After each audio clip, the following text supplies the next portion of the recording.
Coucou à toutes et à tous, aujourd'hui on se retrouve pour une vidéo très spéciale, une vidéo très attendue que l'on m'a demandé, c'est la valise de maternité.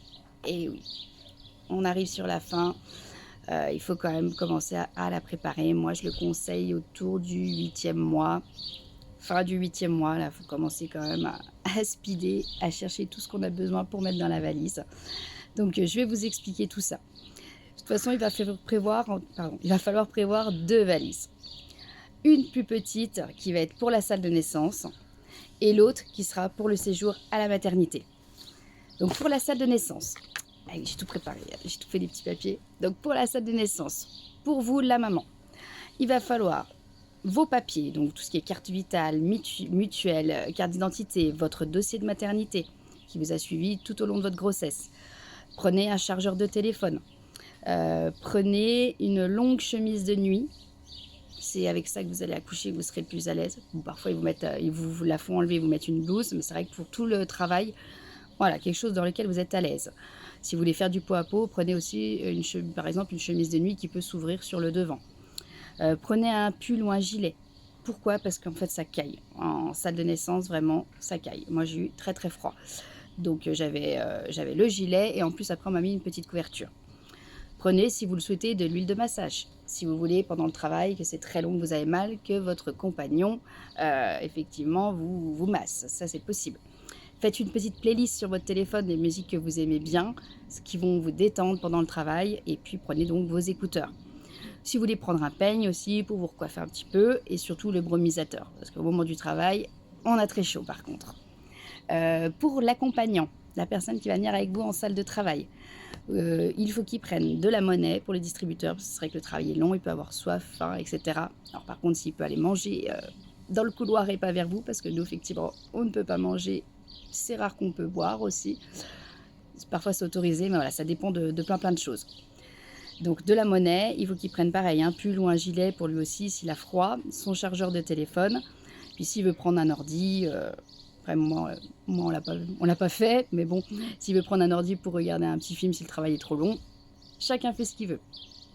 Pour votre bébé en salle de naissance, il va falloir donc un body manche longue, ouvert devant de préférence, c'est plus facile. Pareil, un pyjama bien chaud, ouvert devant également.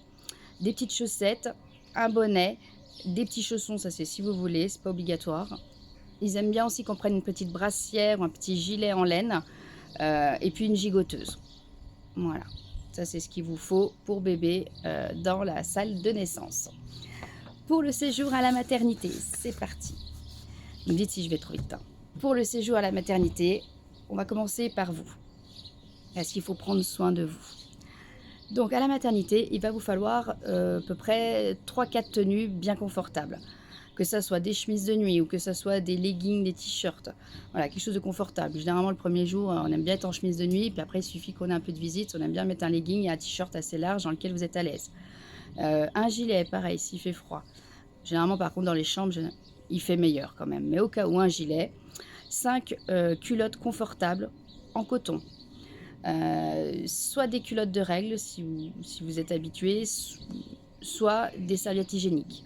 Parce que effectivement, vous allez perdre beaucoup de sang. C'est ce qu'on appelle aussi la période des tranchées. Vous allez avoir des grosses douleurs et vous allez perdre beaucoup de sang.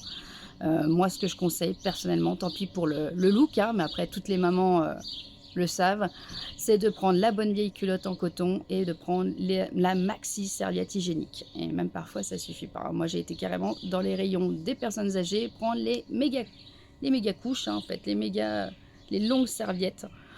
Franchement, c'est ce qu'il y a de mieux et c'est ce que toutes les infirmières vous diront. Parfois, même pour vous aider à bien tenir, elles vous donneront peut-être une culotte filet à mettre par-dessus votre culotte en coton et votre serviette hygiénique. Donc voilà, prenez le stock de serviettes hygiéniques assez costaud et des bonnes culottes confortables. Prenez, si vous voulez aussi, donc votre nécessaire de toilette. Un conseil pour tout ce qui est douche et soins intimes, prenez du savon neutre. Très important parce que si vous avez des points, etc., ça peut piquer. Pareil pour les césars. Prenez des chaussons, des tongs, quelque chose voilà, pour mettre à vos pieds dans lequel vous êtes à l'aise. Prenez, si vous voulez aussi, 2 paires de chaussettes, alors bien chaudes, celles qui sont, vous savez, bien cocooning quand on est chez nous, voilà, pour vous sentir bien, c'est important. Prenez des serviettes de toilette, prenez des mouchoirs, Parce que oui, après, on va avoir ce qu'on appelle le baby blues pendant quelques jours, les descentes d'hormones, donc vous allez beaucoup pleurer, des fois sans trop savoir pourquoi. Mais voilà, c'est important les mouchoirs. Si vous êtes une maman qui va allaiter, vous prenez 3 soutiens-gorge d'allaitement, vous prenez un stock de coussinets jetables également pour protéger. Prenez de la crème de soin pour les mamelons, pour les crevasses. Certaines aussi préfèrent les coquillages d'allaitement. Pareil, ça soulage bien aussi. Comme vous voulez. Moi, voilà, je vous parle de la crème de soin, je vous parle des coquillages, vous ferez comme vous le sentez. Prenez votre coussin d'allaitement. C'est hyper pratique dans le lit pour s'installer avec bébé. Parfois, je sais qu'il y en a qui s'en servent aussi pour faire dormir bébé vers elle la première nuit. Ça, après, il faut en discuter avec les infirmières, c'est particulier. Mais chacun fait ce qu'il veut. Et prenez un tire-lait aussi, bah ça c'est si vous avez envie. Voilà. Prenez une veilleuse, ça c'est bien. Une petite lumière, parce qu'en fait, voilà, tous les réveils nocturnes que vous allez avoir avec bébé, c'est quand même bien d'avoir un éclairage doux et pas les grosses potes de la chambre de maternité. Très franchement, moi j'avais pris une toute petite veilleuse de cette taille-là, achetée à Action, 5 €, et c'était très bien, c'était doux et voilà, tamisé dans la chambre. Si vous voulez aussi pour vous faire du bien, du chocolat, des gâteaux, des bonbons, enfin ce qui vous fait plaisir, il faut penser à soi. Petit conseil, que ce soit pour les mamans qui allaitent ou qui n'allaitent pas, demandez aux infirmières des feuilles de chou.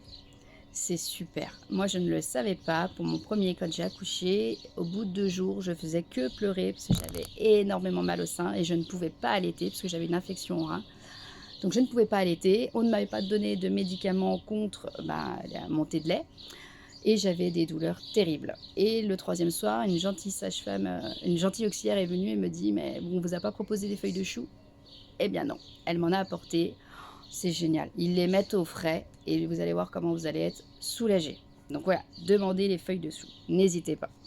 Donc ça, c'était pour vous. Pour votre bébé, donc pour le séjour à la maternité, il va vous falloir à peu près 6 à 8 bodys qui s'ouvrent par le devant. 6 à 8 pyjamas également, pareil. Alors des légers, des moins légers, ça dépend des périodes, hein, vous verrez. Mais qui s'ouvrent devant, c'est le plus facile. Surtout au début, quand on manœuvre, c'est pas toujours évident. 3 paires de chaussettes, vous prenez 2 gigoteuses, vous prenez 2 capes de bain, histoire qu'il n'ait pas froid quand on le sort du bain, parce que vous allez faire des bains à la maternité. Prenez des serviettes de toilette, 4 langes aussi, ça c'est pratique. Vous prenez un gros paquet de couches. Alors il faut savoir que parfois la maternité fournit. Ce sera à vous de vous renseigner. Prenez du sérum Phi, ça sert toujours pour nettoyer, faire les petits soins des yeux, du nez, ils vont vous apprendre. Prenez aussi un bonnet, parce que parfois voilà, il ne fait pas toujours chaud, on ne sait jamais. Vous pouvez prendre du gel lavant pour le corps, donc pour faire le bain, une petite crème de change pour protéger ses fesses, et aussi moi j'avais pris la crème hydratante pour le corps et le visage. Alors ces produits-là, la maternité peuvent les fournir, il faut vous renseigner. Personnellement, moi, comme je savais que c'était les produits que j'avais achetés à la maison, je voulais les tester directement là-bas pour voir s'il y avait une allergie ou pas. Donc j'avais pris le gel lavant pour le corps, j'avais pris la crème de change et un hydratant corps et visage. Surtout que quand ils naissent, voilà, leur petite peau est hyper fragile, il peut y avoir encore des petits bouts de peau, donc bien les hydrater, c'est important. Vous pouvez prendre des tétines si vous avez envie, ça c'est au choix.